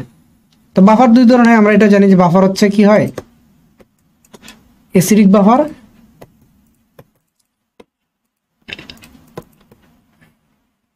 বেসিক বাফার, মানে হচ্ছে অম্লীয় বাফার, ক্ষারীয় বাফার। তো এই অ্যাসিডিক বাফারের ক্ষেত্রে কি থাকতে হবে, অবশ্যই একটা দুর্বল অ্যাসিড থাকতে হবে এবং এই দুর্বল অ্যাসিডের সবল লবণ থাকতে হবে। ওকে, তো একইভাবে আমরা যখন ক্ষারীয় বাফার চিন্তা করবো, তো তার শর্ত হচ্ছে একটা দুর্বল ক্ষার থাকতে হবে এবং এই দুর্বল ক্ষারের সবল লবণ থাকতে হবে। আমাদের এখানে একটা এক্সাম্পল দিলাম হচ্ছে অ্যাসিডিক বাফারের, যে আমরা ইথানোয়িক অ্যাসিড নিলাম এবং দুর্বল অ্যাসিডের সবল লবণ হিসেবে ইথানোয়িক অ্যাসিডের সোডিয়াম লবণ নিলাম। তা আমরা দেখেন এখানে আমরা যাই অ্যাড করি, যদি একটু হালকা হাইড্রক্সাইড অ্যাড করি, সে দ্রবণ থেকে H+ নিয়ে সে পানি উৎপন্ন করে ফেলবে। একইভাবে আমরা যদি কি অ্যাড করি, কিছু হচ্ছে এইচ প্লাস অ্যাড করি, বাইরে থেকে হচ্ছে এইচ প্লাস অ্যাড করছি, যে কিছু এসিড অ্যাড করছি এইচ প্লাস, তখন সে কি করবে, ওই যে এখান থেকে ইথানয়েড আয়নের সাথে মিলে সে হচ্ছে আবার ইথানোয়িক অ্যাসিডের অবিয়োজিত অবস্থায় ফিরে যাবে। তো আলটিমেটলি কোনো প্রসেসে কিন্তু হাইড্রোজেন আয়নের ঘনমাত্রা কি হলো না, পরিবর্তন হলো না। এই কারণে সেটা কি বাফার হিসেবে কাজ করবে। তো এই বাফার দ্রবণের কি করা যায়, পিএইচ গুলি বের করা যায় একটা সমীকরণের মাধ্যমে। এটা আপনারা সবাই জানেন যে হ্যান্ডারসন হ্যাসেলবার্গ সমীকরণ, যেখানে হচ্ছে একটা অ্যাসিডিক বাফার বা ক্ষারীয় বাফারে কি করা যায়, পিএইচ বের করা যায়। তো ওই সূত্রটা হচ্ছে এই ধরনের, অ্যাসিডিক বাফারের ক্ষেত্রে পিএইচটা হবে যে pH equal to pK plus log conjugate base by weak acid. আমি এটা এভাবে লিখি যে লগ সল্ট অ্যাসিড, অ্যাসিড তো অ্যাসিড উইক অ্যাসিড। আর কনজুগেট বেসটা কোত্থেকে আসে, কনজুগেট বেসটা আসে কিন্তু এই যে সবল লবণটা, সবল লবণের ঋণাত্মক পার্টটাই কিন্তু কি হিসেবে কাজ করে, কনজুগেট বেস হিসেবে কাজ করে। তাহলে আমরা এখানে কনজুগেট বেসের পরিবর্তে কি লিখলে পারি, ওই সল্টের কনসেন্ট্রেশনটা দিলেও পারি, কারণ যেহেতু এটা স্ট্রং সল্ট, যতটুকু দিই ততটুকু আয়নিত হয়ে যাবে। তো এই অ্যান্ডারসন হ্যাসেলবার্গ সমীকরণ করে ব্যবহার করে আমরা হচ্ছে অ্যাসিডিক বাফারের পিএইচ বের করতে পারবো, এবং ক্ষারীয় বাফারের কিন্তু পিওএইচ বের করতে পারবো, কারণ ক্ষারীয় বাফার কিন্তু এইচ প্লাস বেশি থাকে না, সেখানে থাকে হচ্ছে হাইড্রোক্সাইড। আমরা হচ্ছে সেখানে কি করবো, পিওএইচ বের করবো। একইভাবে পিকেবি প্লাস লবণ বাই বেস। তো অনেক সময় এমন দেখবেন যে ক্ষারীয় বাফার আমাদেরকে বলবে যে পিওএইচ বের করতে, অসুবিধা নেই, আপনারা হচ্ছে হ্যান্ডারসন হ্যাসেলবার্গ সমীকরণ ব্যবহার করে আগে হচ্ছে পিওএইচ হচ্ছে বের করে নেবেন, দেন পিএইচ কি করবেন, ওই যে আগের মতো 14 থেকে পিওএইচটা বাদ দিয়ে দিবেন, তাহলে হচ্ছে ক্ষারীয় বাফারের পিএইচটা কি পেয়ে যাবেন। তো এই হ্যান্ডারসন হ্যাসেলবার্গ দিয়ে ক্যালকুলেটর ছাড়া আপনারা বাসায় ছোটো কোনো ম্যাথগুলি করার চেষ্টা করবেন, এটা খুবই গুরুত্বপূর্ণ। আচ্ছা, আমাদের আমরা যে একটা অ্যানিমেল, হ্যাঁ, আমরা যে বিভিন্ন ধরনের জীব আরও আছে, আমরা বাদ অন্যরা হাঁস মুরগি থেকে শুরু করে যত ধরনের জীব আছে, প্রত্যেকটা জীবেই এনজাইম অ্যাক্টিভিটির জন্য একটা নির্দিষ্ট পিএইচ লাগে। এবং আমরা জানেন যে এক একটা এনজাইম এক একটা পিএইচে কাজ করতে পারে। যেমন স্টমাক, পেটের মাঝে হচ্ছে কি পেপসিন কাজ করতে পারে, তাকে এখানে হচ্ছে তার পিএইচের মান কম, এই কারণে সে কাজ করতে পারে। আর একই পেপসিন যখন আবার ক্ষুদ্রান্তে চলে যাবে তখন কিন্তু এই পেপসিন আর কাজ করবে না, তখন হচ্ছে কি ক্ষুদ্রান্তের ক্রিপসিন কাজ করে। মানে হচ্ছে এক একটা এনজাইম কাজ করতে গেলে এক একটা পিএইচ লাগে। এখন আমাদের বডিতে যে কন্টিনিউয়াসলি মানে প্রত্যেক সেকেন্ডেই হাজার হাজার লক্ষ লক্ষ হচ্ছে কেমিক্যাল রিয়াকশন হচ্ছে, এই রিয়াকশনগুলি কীভাবে হচ্ছে, এনজাইমের মাধ্যমে হচ্ছে। তাহলে এনজাইমের অ্যাক্টিভিটি ধরে রাখতে গেলে অবশ্যই কি লাগবে, আমাদের বডিতে বাফার লাগবে। তো হিউম্যান বডিতে দুইটা কমন বাফার হচ্ছে, বা সবচেয়ে বেশি বাফার হিসেবে কাজ করে দুইটা সলিউশন, সেটা হচ্ছে বাইকার্বনেট বাফার এবং হচ্ছে ফসফেট বাফার। তো এই রিয়াকশনগুলোকে দেখা যাবেন যে ফসফেট বাফার কীভাবে কাজ করে। হ্যাঁ, বাইকার্বনেট বাফার হচ্ছে আমাদের ওই যে হিমোগ্লোবিনের সাথে যুক্ত হয়ে কি কার্বন ডাইঅক্সাইড যখন পরিবহন করে সেখানে কিন্তু রোল প্লে করে। এবং এই বাফারের সাথে কি আছে, রেসপিরেশনের সম্পর্ক আছে বাইকার্বনেট বাফারের সাথে। আবার ফসফেট বাফারের সাথে হচ্ছে বোন কনসেন্ট্রেশন, মিনারেল কনসেন্ট্রেশনের সম্পর্ক আছে। ফিজিওলজি যখন আমরা দেখবো তখন একটু একটু এই জিনিসগুলো চলে আসবে। তো এই বায়োলজিক্যাল বাফার আমাদের কেন দরকার, কি লাগবে, আমাদের হোমিওস্টেসিস করতে সাহায্য করবে। দেন হচ্ছে আমাদের এনজাইম অ্যাক্টিভিটির জন্য হচ্ছে বায়োলজিক্যাল বাফার দরকার, এবং সেল ফাংশনের জন্য কি দরকার, নির্দিষ্ট বাফার দরকার। এবং আমরা জানি যে হচ্ছে প্রোটিন, আমাদের বডিতে যে প্রোটিনগুলি থাকে এগুলো যদি পিএইচ চেঞ্জ হয়ে যায় তাহলে কিন্তু তাদের এই যে ডিগ্রি অফ ফোল্ডিং সেটা চেঞ্জ হয়ে যায়। আর ডিগ্রি অফ ফোল্ডিং চেঞ্জ হওয়া মানে হচ্ছে তার প্রোটিনটা ডিনেচার হয়ে যায়। তার মানে কি আমাদের বায়োলজিক্যাল একটা সিস্টেমে বাফার অবশ্যই দরকার। এবং হচ্ছে কয়েকটা প্রধান কারণ দিছি। আচ্ছা, বিভিন্ন ধরনের আমাদের যে প্রোটিনগুলো থাকে, মানে মূলত অ্যামাইনো অ্যাসিড থাকে, অ্যামাইনো অ্যাসিডগুলো কী করতে পারে, অনেক সময় বাফার হিসেবে কাজ করতে পারে। কারণ অ্যামাইনো অ্যাসিডে কী আছে, ধনাত্মক অ্যামিনো গ্রুপ আছে, এবং হচ্ছে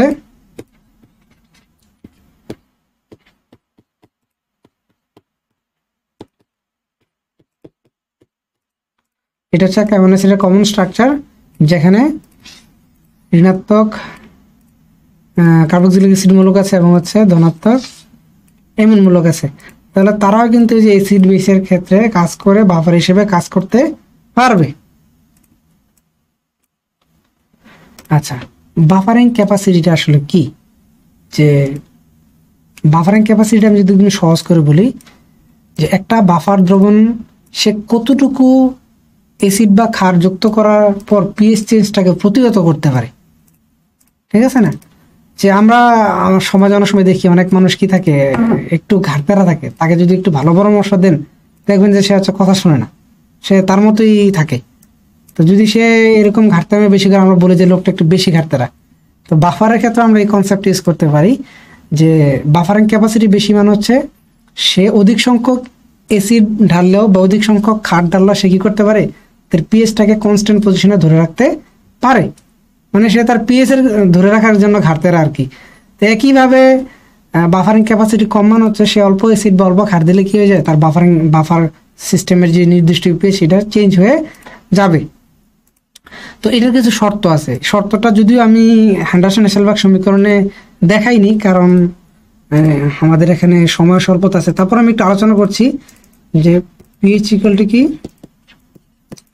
অ্যাসিডিক বাফারের ক্ষেত্রে pK plus log salt by acid, মানে লবণ বাই অ্যাসিড আর কি। যাই হোক, তো দেখবেন যদি একটা ভালো বাফার দ্রবণ বানাতে চান তাহলে যেই দুর্বল অ্যাসিডটা দিয়ে বাফার বানাবেন অবশ্যই চেষ্টা করতে হবে ওই অ্যাসিডের পিকে মানে মাইনাস লগ অফ কে যেটা, এইটার ভ্যালুটা যাতে পিএইচ এর ভ্যালুর কাছাকাছি হয়। মানে ভালো বাফার বানানোর জন্য পিকে এটা কি দিতে হবে, প্লাস মাইনাস 1, দেন কত পিএইচ, মানে হচ্ছে আমরা যদি একটা কাঙ্ক্ষিত বাফার হচ্ছে ধরুন হচ্ছে পিএইচ 4 এর একটা বাফার বানাবো, সেক্ষেত্রে যেই অ্যাসিডটা নিব তার পিকের ভ্যালু কত হইতে হবে, 4 এর আশেপাশে হইতে হবে। হ্যাঁ, এটা হচ্ছে ভালো বাফারিং ক্যাপাসিটির শর্ত।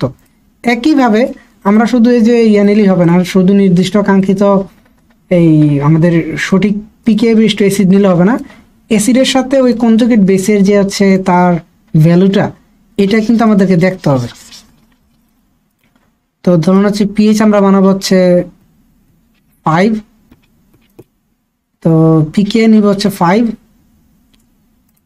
পিকে অ্যাসিড নিব প্লাস লগ কি লবণ বাই অ্যাসিড। আচ্ছা দেখেন, এই ভ্যালুটাকে এমনভাবে আমাদের সল্ট এবং অ্যাসিড নিতে হবে যাতে করে এই ভ্যালুটার মান 0-র কাছাকাছি হয়, কারণ যদি এই ভ্যালুটার মান 0 থেকে সামান্য একটু বেশি বা সামান্য একটু কম হয় মানে 0-র কাছাকাছি হয়, তখনই কিন্তু আমরা সরাসরি সহজেই এই কাঙ্ক্ষিত পিএইচের বাফারটা বানাতে পারবো। তো এটার জন্য রেকমেন্ড করা হয় যে সল্ট এবং অ্যাসিডের ঘনমাত্রাটা কি হতে হবে, সাধারণত 0.1 থেকে 0.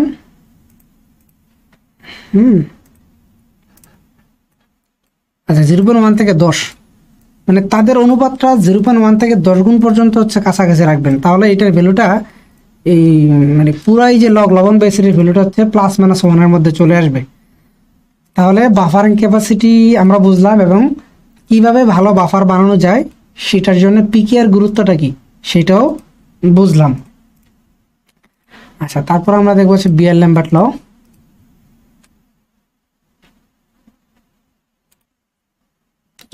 আচ্ছা, আমরা তারপরে দেখবো আমাদের সিলেবাসের নেক্সট টপিক বিয়ার-ল্যাম্বার্ট ল। আসলে এখানে দুজন বিজ্ঞানী দুইটা সূত্র দিয়েছিলেন, সেটাকে একসাথে আমরা বলি বিয়ার-ল্যাম্বার্ট ল।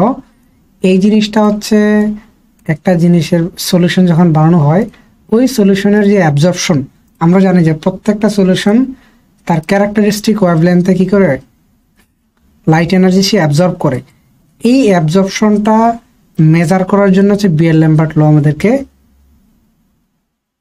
আমরা ব্যবহার করে থাকি। যে এই অ্যাবজর্পশনটা হচ্ছে কি এপসিলন বি সি। এপসিলন হচ্ছে একটা কনস্ট্যান্ট, আর এটাকে আমরা বলি যে মোলার অ্যাবজর্পটিভিটি।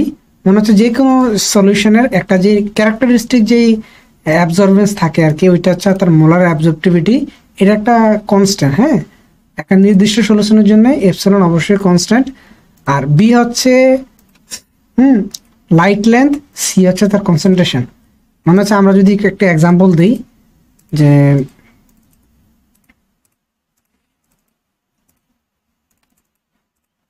আমাদের একটা টেস্টের নিলাম যার দৈর্ঘ্য হচ্ছে বি এবং হচ্ছে তার ঘনমাত্রা হচ্ছে কি সি। তাহলে এই অ্যাবজর্পশনটা দেখা যায় কার সমানুপাতিক, যেই সলিউশন আমরা বানাচ্ছি তার ঘনমাত্রার সমানুপাতিক। মানে সলিউশনটা যত বেশি ঘন হবে তার অ্যাবজর্পশন তত বাড়বে। একইভাবে এই যে ট্রাভেল লেন্থ, লাইট লেন্থ যেটা, মানে এই প্রান্ত থেকে এই প্রান্তে যে দূরত্ব, এই অ্যাবজর্পশনটা এই দূরত্বেরও সমানুপাতিক। Absorption proportional to travel length বা লাইট লেন্থের সমানুপাতিক। মানে হচ্ছে এই টিউবটা যত বেশি মোটা হবে তত বেশি সে লাইট এনার্জি অ্যাবজর্ব করতে পারবে। তাহলে এই বিয়ার-ল্যাম্বার্ট লর যে আমাদের যে concept absorption equal to epsilon BC, এইটাকে কাজে লাগিয়ে কি করা যায়, একটা লিকুইড সলিউশনের কনসেন্ট্রেশন বের করা যায় বা অজানা দ্রবণের ঘনমাত্রা বের করা যায়। তা আমরা মোটামুটি যারা বায়োকেমিস্ট্রি গ্রাজুয়েট আমরা সবাই ফার্স্ট ইয়ার সেকেন্ড ইয়ারের প্র্যাকটিক্যালি ছিল হচ্ছে এগুলি, স্পেকট্রোমেট্রি করা, যে হচ্ছে বিভিন্ন ধরনের কিছু ক্রিয়েটিনিন থেকে শুরু করে, হ্যাঁ, তারপর হচ্ছে বিভিন্ন অ্যামাইনো অ্যাসিড বা বিভিন্ন ধরনের কালার্ড কম্পাউন্ড, ডাই, এগুলোর ঘনমাত্রা বের করা। আমাদের সবাই এগুলো এই কিভাবে বিয়ার-ল্যাম্বার্ট সবাই ইউজ করে ঘনমাত্রা বের করতে হয় আমরা সবাই এগুলো দেখে আসছি। তো আমরা সেখানে যেটা ইউজ করি স্পেকট্রোমিটার ব্যবহার করি। স্পেকট্রোমিটার কি করে, সে হচ্ছে অপটিক্যাল ডেন্সিটি সে মেজার করতে পারে। তো নতুন একটা টার্ম আসলো যে অপটিক্যাল ডেন্সিটি। আসলে ওই একটু আগে যা দেখছিলাম যে অ্যাবজর্বেন্স, হ্যাঁ, অ্যাবজর্বেন্সের আরেকটা অ্যাপ্লিকেশন হচ্ছে কি অপটিক্যাল ডেন্সিটি।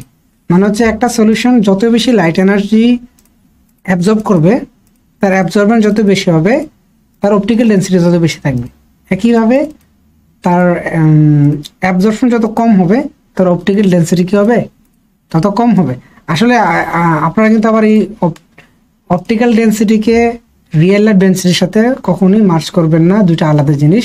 কারণ দেখেছে অনেক সলিউশন আছে যারা হচ্ছে কালারলেস, মানে কনসেন্ট্রেশন হয়, যেমন একটা পানির গ্লাসে যে আমি অনেক পরিমাণ লবণ দিই, অনেক হাই কনসেন্ট্রেশন সলিউশন বানাই, তাহলে কি দেখতে তার পানির মতনই লাগবে, তাকে তো আলাদা করে লবণটা দেখা যাবে না। মানে কি তার রিয়েল ডেন্সিটি আমাদের কাছে কম মনে হতে পারে কিন্তু তার অপটিক্যাল ডেন্সিটি কী হবে, বেশি হবে। এই অ্যাবজর্বেন্স ক্যালকুলেট করা ফর্মুলাটাও সবাই মোটামুটি জানেন যে অ্যাবজর্বেন্স হচ্ছে আমরা এটা দিয়ে I0/I দিয়ে আমরা বের করে থাকি। আমি যদি একটু প্র্যাকটিক্যাল অ্যাসপেক্ট থেকে বলি, স্পেকট্রোমিটারের প্রথম কী করা হয়, আমরা যে সলিউশন থেকে কি করব, তার কনসেন্ট্রেশনটা বের করব। প্রথম হচ্ছে একটা ব্ল্যাঙ্ক সেট করতে হয়। সেটা হইতে পারে যদি এটা ওয়াটার সলিউশন হয় সেক্ষেত্রে পিওর ওয়াটার বা ডিমিনারেলাইজড ওয়াটার দিয়ে আগে ব্ল্যাঙ্ক বের করতে হয়। I0টাকে আগে বের করতে হয়। তারপরে এই ব্ল্যাঙ্কের রেসপেক্টে কম্পেয়ার করা হচ্ছে আমাদেরকে কী করতে, অন্য অন্য টেস্ট টিউব এখানে ইনসার্ট করে তার অপটিক্যাল ডেন্সিটি বা অ্যাবজর্বেন্স মাপা হয়। তো এই অ্যাবজর্বেন্স ভ্যালুগুলি আমরা কি করে ব্যবহার করে স্ট্যান্ডার্ড কার্ভ তৈরি করতে পারি। স্ট্যান্ডার্ড কার্ভ জিনিসটা কি, যে ধরেন আপনি হচ্ছে একটা অজানা দ্রবণের ঘনমাত্রা বের করবেন, সেখানে আপনার কি করতে হবে, অবশ্যই ওই যেই সলিউশনটা তার কি করতে হবে, কয়েকটা জানা সলিউশনের ঘনমাত্রা নিতে হবে। এবং যদি আমরা এটা নেই, ধরুন আমরা এদিকে হচ্ছে ঘনমাত্রা বসালাম 2 মোলার 4 মোলার 6 মোলার 8 মোলার, এদিকে হচ্ছে অ্যাবজর্বেন্স বসাবো। এবার যে ঘনমাত্রা যত বাড়বে অ্যাবজর্বেন্স তত বাড়তে থাকবে। এই অ্যাবজর্বেন্স বাড়লে আমরা কি পাবো, এই জানা ঘনমাত্রার এগেনস্টে তাদের অ্যাবজর্বেন্সগুলো যদি আমরা বসাই, একটা গ্রাফ পেপারে বসাই বা এক্সেল ফাইলে যদি বসাই, তখন হচ্ছে একটা স্ট্যান্ডার্ড একটা কার্ভ পাবো বা একটা স্ট্যান্ডার্ড লাইন পাবো। তখন এই স্ট্যান্ডার্ড কার্ভ ব্যবহার করে আমরা হচ্ছে একটা অজানা যেই দ্রবণটা আছে, অজানা ঘনমাত্রা দ্রবণ, সেটাই অ্যাবজর্বেন্স নিয়ে দেখলাম তার অ্যাবজর্বেন্স হচ্ছে ধরেন এই লেভেলের। তখন এই লেভেলের ক্ষেত্রে স্ট্যান্ডার্ড কার্ভের যেখানে হিট করবে ওই রেসপেক্টিভ কনসেন্ট্রেশন হবে কি আমাদের অজানা দ্রবণের ঘনমাত্রা। এগুলো আপনারা সবাই করে আসছেন এবং স্ট্যান্ডার্ড কার্ভের ব্যবহার করে আমরা কি করতে পারি, এই আসলে এই স্ট্যান্ডার্ড কার্ভের কনসেপ্টটা কোত্থেকে আসছে, বিয়ার-ল্যাম্বার্ট ল থেকে আসছে। তো স্পেশালি ক্লিনিক্যাল বায়োকেমিস্ট্রিতে এই স্ট্যান্ডার্ড কার্ভ জেনারেশন করে কি করা যায়, অজানা আমাদের বডিতে যেহেতু যত ধরনের বায়োকেমিক্যাল বা বায়োঅ্যাক্টিভ কেমিক্যাল আছে তাদের কনসেন্ট্রেশন বের করা যায়। তো যাই হোক, আজকের এই ক্লাসে মোটামুটি ফিজিক্যাল কেমিস্ট্রির অনেকগুলো টপিকই কভার করার চেষ্টা করেছি। আজকে লাস্ট টপিক হচ্ছে অ্যাসিড বেস থিওরি। এগুলো আপনারা সবাই জানেন যে হচ্ছে অ্যারেনিয়াস থিওরি, ব্রনস্টেড-লাউরি থিওরি এবং হচ্ছে লুইস থিওরি। তো সিলেবাসে দেখলাম যে এনএমএস থিওরিটা নাই, এটা তো একদম সহজ, আমি তাও বলে দিচ্ছি যে সলিউশনে যারা হচ্ছে এইচ উৎপন্ন করতে পারবে তারা অ্যাসিড, যারা হাইড্রোক্সাইড আয়ন উৎপন্ন করতে পারে তারাই বেস। আর ব্রনস্টেড-লাউরি বলতেছে এই থিওরির মতে দ্রবণে যারা প্রোটন দান করতে পারবে তারাই হচ্ছে অ্যাসিড। যেমন এই বিক্রিয়ায় HCl কি করে পানিকে প্রোটন দান করে, তার মানে সে হচ্ছে একটা অ্যাসিড। একইভাবে পানি হচ্ছে একটা প্রোটন গ্রহণ করছে, যে গ্রহণ করে সে কি ক্ষার। এটা হচ্ছে ব্রনস্টেড-লাউরির থিওরির মূল কথা। আর লুইস তত্ত্বকে আমরা অনেক সময় ইলেকট্রন থিওরি বলি বা modern theory of acid base বলি, কারণ এখানে হচ্ছে কে অ্যাসিড আর কে বেস সেটা হাইড্রোজেন আয়ন দিয়ে নির্ণয় করা হয় না, সেটা নির্ণয় করা হচ্ছে ইলেকট্রন আদান প্রদানের মাধ্যমে। দেখা যাচ্ছে যে ইলেকট্রন প্রদান করতে পারে সেই হচ্ছে বেস, আর যে ইলেকট্রন গ্রহণ করতে পারে সে হচ্ছে কি অ্যাসিড। তো এই কনসেপ্টে কিন্তু আমরা নর্মালি যে ধরনের রিয়াকশনগুলো পড়ছি যে সোডিয়াম আর হচ্ছে ক্লোরিন, কি সোডিয়াম ক্লোরাইড, আমরা বলি কি সোডিয়াম ধাতু ক্লোরিন গ্যাস, ধাতু ধাতুর বিক্রিয়া চলে লবণ উৎপন্ন, আমরা 19 পড়ে আসছি। বাট আমরা যদি লুইস থিওরি আলাকে চিন্তা করি, দেখেন এখানে সোডিয়াম কিন্তু ইলেকট্রন ক্লোরিনকে দিচ্ছে আর ক্লোরিন হচ্ছে নিচ্ছে, তার মানে সোডিয়াম হচ্ছে বেস হিসেবে কাজ করলো, এখানে ক্লোরিন হচ্ছে কি অ্যাসিড হিসেবে কাজ করলো। একইভাবে আমরা এখানে একটা এক্সাম্পল দিয়েছি হচ্ছে বোরন ট্রাইফ্লোরাইড আর হচ্ছে অ্যামোনিয়ার সাথে বিক্রিয়া করি, তখন তারা পরস্পর যুক্ত হয়ে যায়। কিভাবে যুক্ত হয়? ওই যে অ্যামোনিয়ার একজন লোন পে ইলেকট্রন থাকে, সে এই ইলেকট্রনটা কাকে দান করে? বোরনকে দান করে। তার মানে যেহেতু এখানে অ্যামোনিয়া হচ্ছে ইলেকট্রন দান করেছে, সে হচ্ছে ক্ষার, আর যেহেতু বোরন ট্রাইফ্লোরাইড ইলেকট্রন গ্রহণ করেছে সে হচ্ছে অ্যাসিড। আর অ্যাসিড এবং ক্ষারের বিক্রিয়ায় কি হয়? প্রশমন বিক্রিয়া হয়। তো এখানে একটা জিনিস আপনারা হচ্ছে খেয়াল রাখবেন যে ওই যে স্ট্রং অ্যাসিড এবং স্ট্রং বেসের কি প্রশমন তাপমাত্রা একটা ধ্রুবক হয়, প্রশমন তাপটা কি হয়? ধ্রুবক হয়, এবং সেটার মান হচ্ছে মোটামুটি অ্যাপ্রক্সিমেটলি 57 কিলোজুল পার মোল। স্ট্রং অ্যাসিড এবং স্ট্রং বেসের ক্ষেত্রে সবসময় এই প্রশমন তাপটা ধ্রুবক হয় এবং এর মানটা মুখস্থ রাখার চেষ্টা করবেন। আর যদি উইক অ্যাসিড স্ট্রং বেস হয় বা স্ট্রং অ্যাসিড উইক বেস হয়, অথবা দুটোটাই যদি হয় উইক বেস এবং উইক অ্যাসিড হয়, সেক্ষেত্রে কিন্তু প্রশমন তাপের মানটা কি থাকবে না, এই ভ্যালুটার মতো থাকবে না, একটু চেঞ্জ হয়ে যাবে। স্পেশালি ওই যে হাইড্রোফ্লোরিক অ্যাসিডের এবং হচ্ছে সোডিয়াম হাইড্রোক্সাইড দিলে কি হয়, সম্ভবত এটা একটু কমে যায়, 55 সামথিং আসে। কয়েকটা স্ট্রং অ্যাসিড এবং স্ট্রং বেস তাদের তো ভ্যালু 57, এবং হচ্ছে কিছু অ্যাসিড দুর্বল অ্যাসিড ক্ষারের প্রশমন তাপগুলো হচ্ছে মুখস্থ বা মনে রাখার চেষ্টা করুন, এগুলো দিয়ে জ্ঞানমূলক প্রশ্ন আসতে পারে। তো যাই হোক, আজকে যেই টপিকে আলোচনা করলাম, আশা করি আপনারা এই বইগুলি, আজকের সকল আলোচনা হচ্ছে এইচএসসি ইন্টারমিডিয়েট লেভেলে বই পেয়ে যাবেন।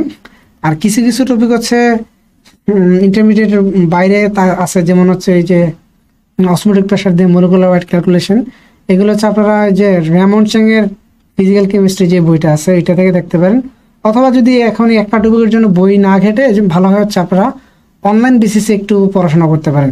ইউটিউবে হচ্ছে বা হচ্ছে গুগলে একটু সার্চ করবেন যে molecular weight determination by osmotic pressure, দেখবেন যে মোটামুটি অনেকগুলো এক্সাম্পল চলে আসবে। তো এই জিনিসগুলি অবশ্যই আপনারা বাসায় প্র্যাকটিস করবেন এবং হচ্ছে বিষয়ভিত্তিক পরীক্ষাগুলি দিবেন। আশা করি এই অল্প সময় আপনাদের প্রস্তুতি আরও শানিত হবে, লাইভ এমসিকিউর সাথে পথ চলাটা সাবলীল হবে ইনশাআল্লাহ। তো এই বলে আজকে আমাদের ক্লাস এতটুকু থাকলো। শিক্ষার্থী বন্ধুদেরকে আবারও শুভেচ্ছা এবং হচ্ছে শুভকামনা জানিয়ে ক্লাস শেষ করছি।